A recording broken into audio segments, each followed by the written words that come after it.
تارک نماز، جو نماز کو ترک کرتا ہے جان بوجھ کر، ایک بات، اس کا منکر ہے کہ کوئی نماز نہیں.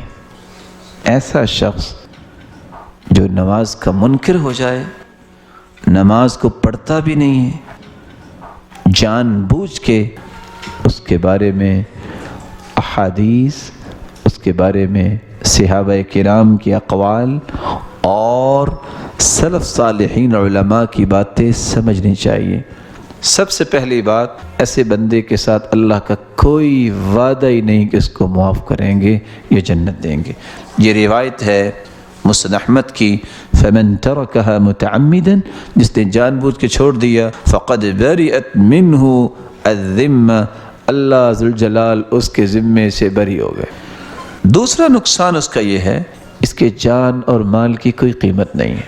امرت ان اقاتل الناس حتی یشہدوا ان لا الہ الا اللہ، مجھے حکم دیا گیا ہے میں لوگوں سے لڑائی کروں. صحیح بخاری اور مسلم کی روایت ہے، جب تک وہ توحید کی گواہی نہ دے دیں، وَيُقِيمُ الصَّلَاةَ، جب تک وہ نماز قائم نہ کر لیں. تیسری محرومی ایسے انسان کی یہ ہوتی ہے کہ اس کے تمام اعمال باطل ہیں اگر وہ نماز نہیں پڑھتا.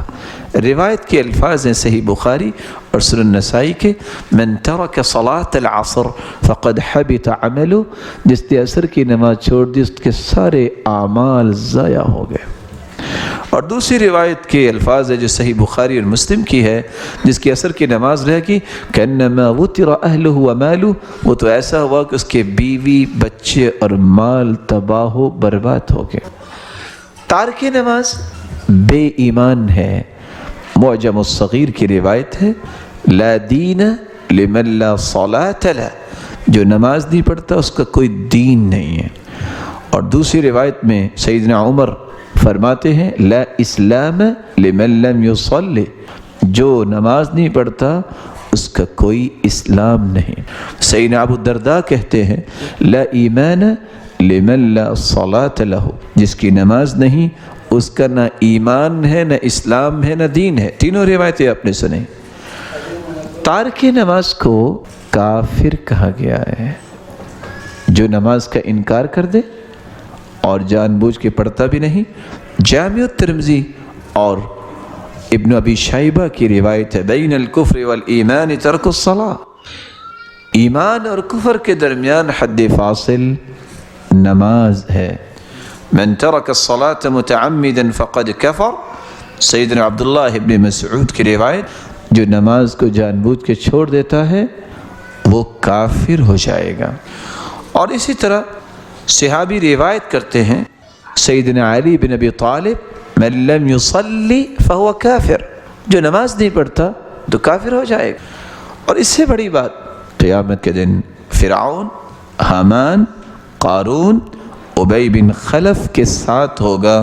حدیث کے الفاظ ہیں، جو نماز نہیں پڑھتا، کان یوم القیامت مع قارون وفرعون وحامان وابی بن خلف، وہ ابی بن خلف، فرعون اور حامان اور قارون کے ساتھ ہوگا. اور یہ روایت مسند احمد اور ابن حبان اور دارمی اور مشکات کی روایت. بلکہ قرآن کہتا ہے، اقیموا الصلاۃ ولا تکونوا من المشرکین، نماز کو قائم کرو، مشرک نہ ہو جاؤ. کیونکہ جو نماز نہیں پڑھتا اس کو کہا گیا ہے کہ یہ مشرک ہے. بلکہ سنن ابن ماجہ کی روایت ہے، لیس بین العبد والشرک الا ترک الصلاۃ، مسلمان اور مشرک کے درمیان نماز کا فرق ہے.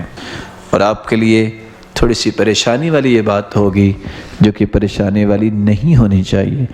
ایسا مسلمان جو کہتا ہے میں مسلمان ہوں، جس نے نماز پڑھی نہیں ہے، اسی حالت میں مر جائے، کیا ہوگا؟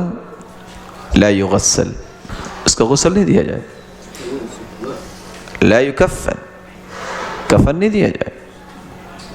ولا یصلی علیہ، اس کا نماز جنازہ نہیں پڑھا جاتا. ولا یدعا له بالمغفرہ، اس کی بخشش کی دعا نہیں کی جاتی. ولا يدفن في مقابر المسلمین، اور مسلمانوں کے قبرستان میں اسے دفنایا نہیں جاتا. ولا يرث المسلم الكافر ولا الكافر المسلم، نہ اس کی اولاد اس کی وارث بن سکتی ہے اور نہ ہی وہ کسی کا وارث بن سکتا ہے۔ اس لیے نماز جو ہے یہ ایک مہم رکن ہے، اس کے بارے میں کبھی بھی انسان کو سستی کا مظاہرہ نہیں کرنا چاہیے۔ اللہ عز و جلال نماز کی پابندی کی توفیق دے۔